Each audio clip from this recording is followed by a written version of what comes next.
ஓம் நமச்சிவாய. நல்லதே நடக்கட்டும். உனக்கு யார் என்ன கெடுதல் செய்தாலும் அதை அவர்களுக்கே நான் திருப்பிக் கொடுப்பேன். இதுவே சிவனின் வாக்கு. எப்பேற்பட்ட கஷ்டங்களிலிருந்து விடுபடவும் எண்ணியது எண்ணியபடி நடக்கவும் கண்கண்ட தெய்வமாய் விளங்குவது எல்லாம் வல்ல இறைவன் ஈசன்தான். ஆனந்த கண்ணீர் வருகிறது.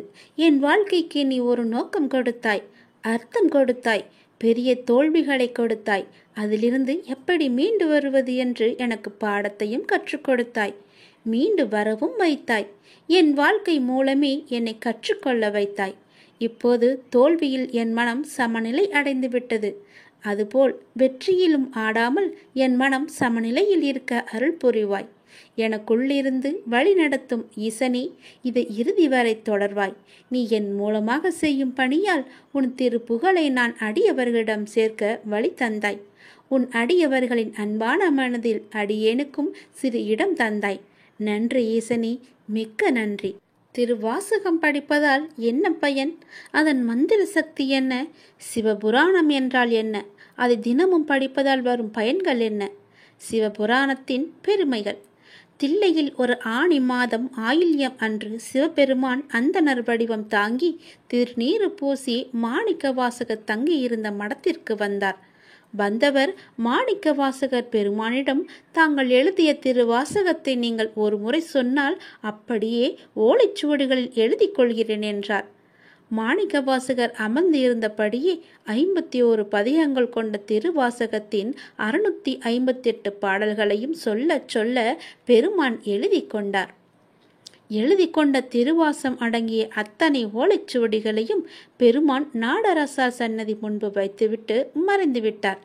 மறுநாள் ஆனி மாதம் மகம் நட்சத்திரத்தன்று ஆலயத்திற்கு வந்த தில்லைவாழ் அந்தணர்கள் எனப்படும் தீட்சதர்கள் கூத்த பெருமான் சன்னதியில் நிறைய ஓலைச்சுவடிகளை கண்டு திகைத்து போயினர். ஓலைச்சுவடிகள் அத்தனையும் எடுத்து பார்த்த தீட்சிதர்கள் கடைசி ஓலையில் மாணிக்க வாசகர் சொல்ல அழகிய சிற்றம்பலமுடையான் எழுதியது என கையொப்பமிடப்பட்டிருந்தது. மீண்டும் திகத்து போய் பெருமான் கருணையை வியந்த அந்தணர்கள் மாணிக்க வாசகர் தங்கியிருந்த இடம் சென்று நடந்தவற்றை கூறி அவரை அழைத்து வந்தார்கள். ஓலைச்சுவடிகளில் உள்ள ஒவ்வொரு திருவாசக பாடலையும் பார்த்து கடைசியில் பெருமானது கையொப்பத்தையும் கண்டு பிரமித்தவராய், ஆம், அடியேன் சொல்ல எழுதப்பட்டதுதான் என்று சொல்லி வந்தது பெருமான் தான் என நினைத்து உள்ளம் முருகி கண்ணீர் சொரிந்தார். தீட்சதர்கள் மாணிக்க வாசகரிடம் ஓலைச்சுவடியில் உள்ள திருவாசகத்திற்கு பொருள் கூறுமாறு வேண்டினார். மாணிக்க வாசகர் மந்தகாச புன்னகையுடன் நடன கோலத்தில் இருக்கும் நடராச பெருமானை காட்டி, இப்பாடல்கள் அனைத்தும் இவர்தான் பொருள் என்றார். அப்படி மாணிக்க வாசகர் கூறியதும் பெருமான் அருகே ஒரு ஒளி தோன்றியது. அதை நோக்கிய வண்ணம் உள்ளே சென்ற மாணிக்க வாசகர் சிவபெருமானிடம் 2 கலந்து விட்டார். ஆக ஆனி மகம் மாணிக்க வாசகரின் குரு பூஜை நாள். நமச்சிவாய என்னும் 5 எழுத்தில் திருவாசகத்தின் முதல் பதிகமான சிவபுராணம் தொடங்குவது. 2வது சிறப்பு, சிவபுராணத்தின் முதல் 6 வரிகள் வாழ்க என முடியும். 3வது சிறப்பு, அதை அடுத்த 5 வரிகள் வெல்க என முடியும். 5வது 4வது சிறப்பு, அடுத்த 8 வரிகள் போற்றி என முடியும். இவ்வாறு 6, 5, 8 என அமைந்திருப்பது திருவாசகத்தின் 658 பாடல்களை குறிக்கின்றது. சிவபுராணத்தின் 32வது வரியில் மெய்யே உன் பொன்னடிகள் கண்டின்று வீடுற்றேன் என பாடியிருப்பார். இது மாணிக்க வாசகர் 32 வயதில் முக்தி அடைந்ததை சூட்சமாக குறிக்கும். திருவாசகத்தின் 18வது வரியான அவன் அருளாலே அவன் தாள் வணங்கி என்பது படிப்பவர் அனைவரையும் உருக்குவதாக இருக்கும். ரமண மகரிஷி திருவண்ணாமலையில் தமது தாயார் உடல் நலமின்றி இருந்த கடைசி நாளில் அன்னை அருகே அமர்ந்து தொடர்ந்து திருவாசகம் படித்தார். அன்று இரவி அவரது அன்னை முக்தி அடைந்தார்.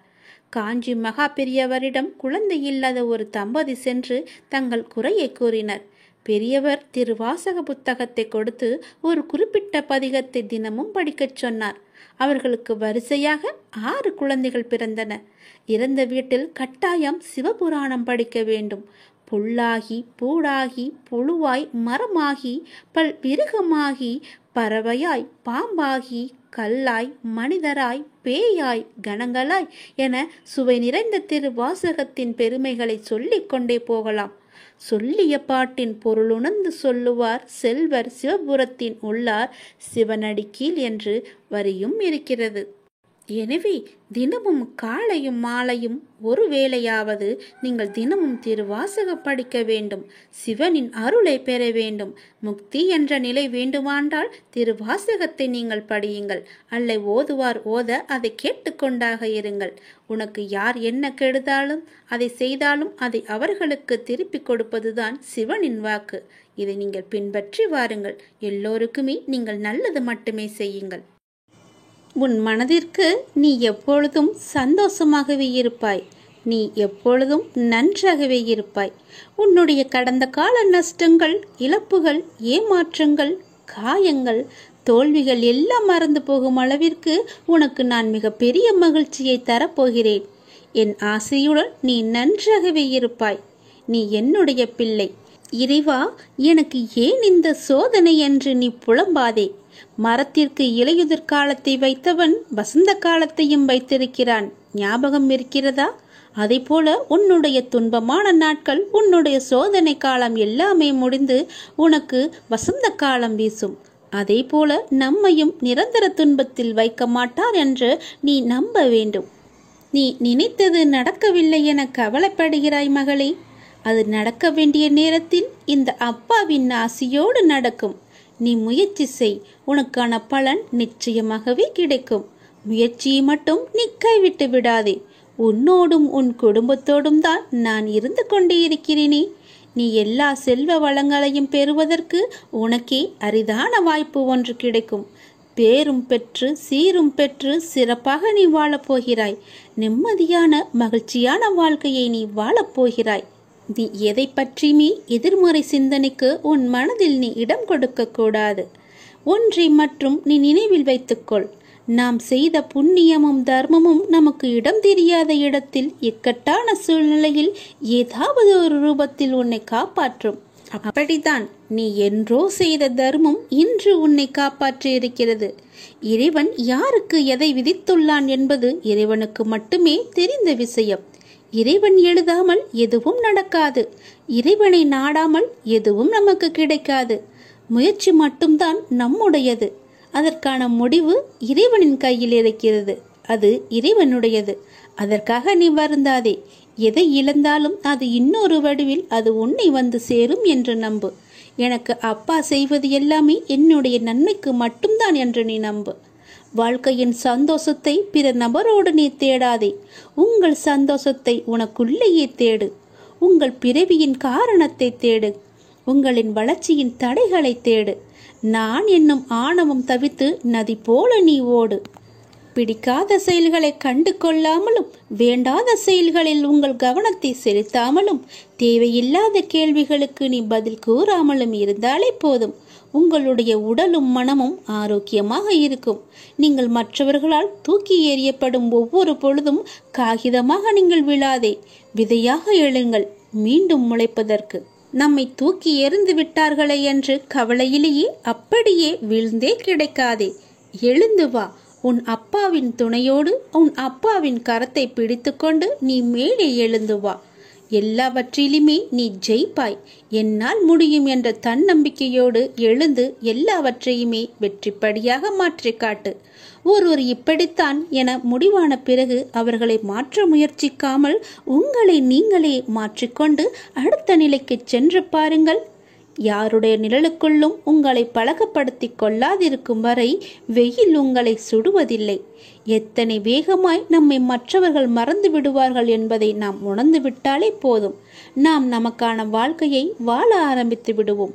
அனைத்திலும் இயல் எதிர்பார்த்த சூழலை புரிந்து கொண்டால் உயரிய நிலையை பெறுவது நிச்சயம் உண்மை. நான் சொல்வது உனக்கு புரிகிறதா? நான் சொல்வது புரியவில்லை என்றால் மீண்டும் ஒரு முறை கேட்டு அதன்படியே நட. உனக்கு வெற்றி நிச்சயம் காத்திருக்கிறது.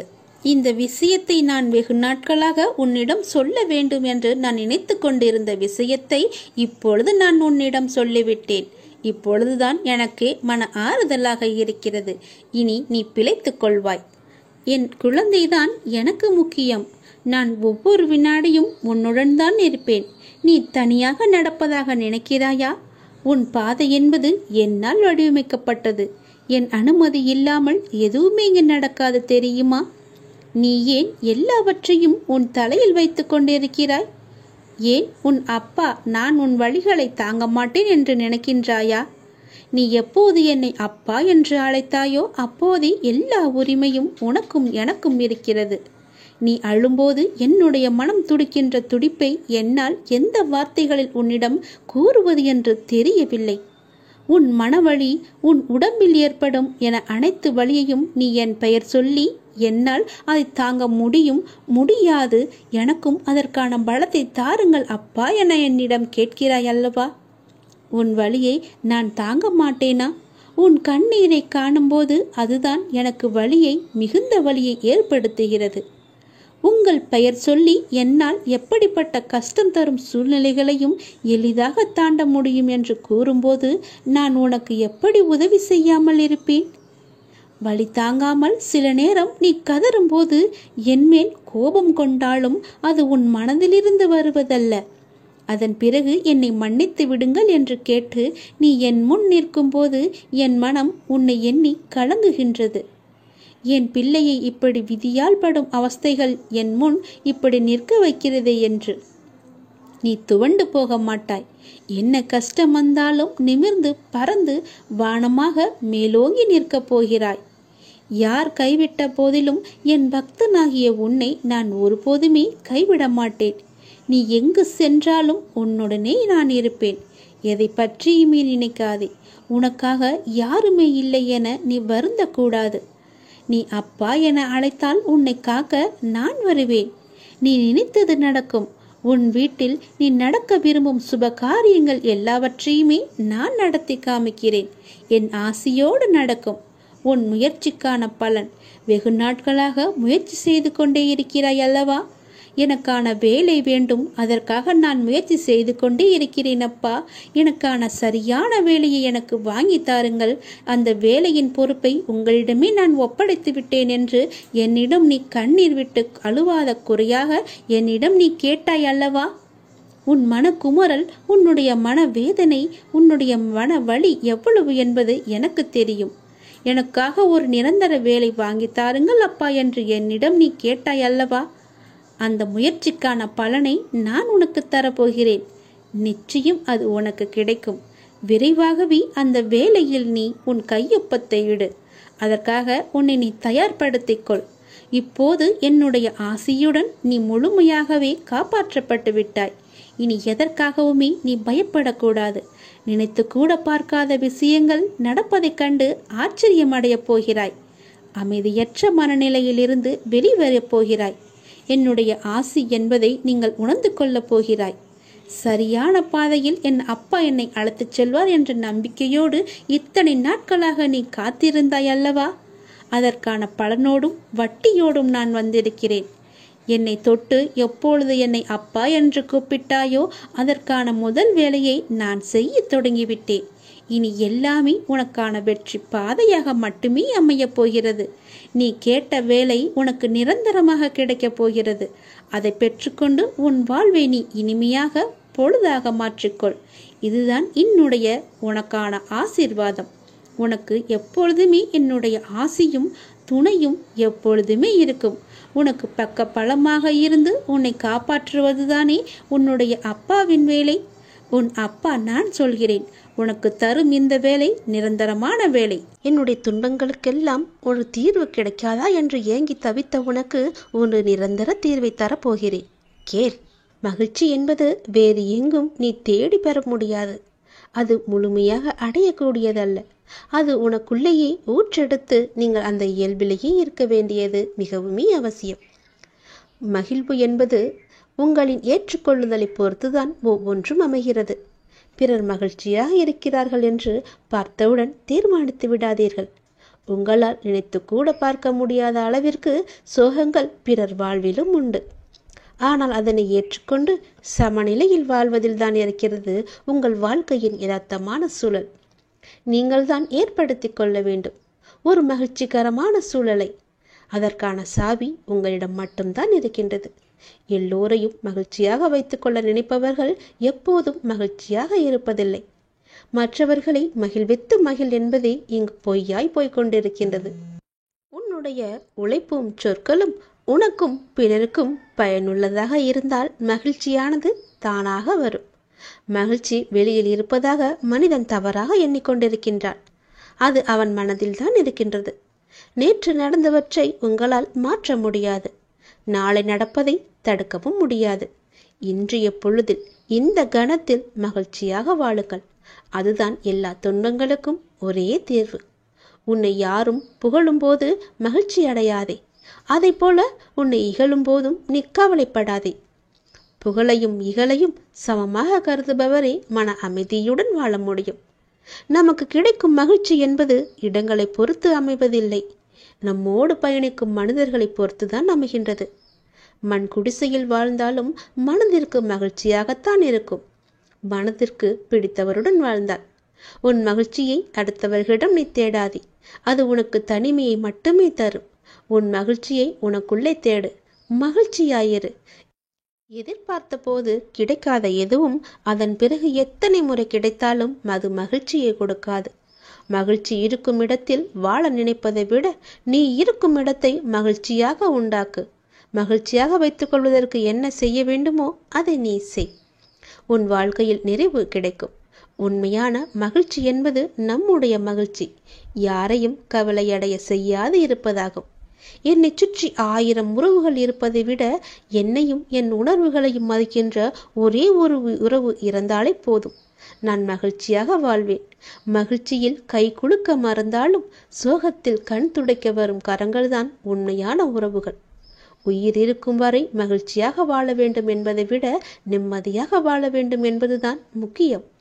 உன் பிரிவால் நீ அதிகம் நேசித்த ஒருவரின் வாழ்க்கையில் மகிழ்ச்சி கிடைக்குமானால் அவரை விட்டு பிரிந்து செல்வதில் தவறே கிடையாது. வெறுப்பை துன்பத்திடம் காட்ட மகிழ்ச்சி வரும்.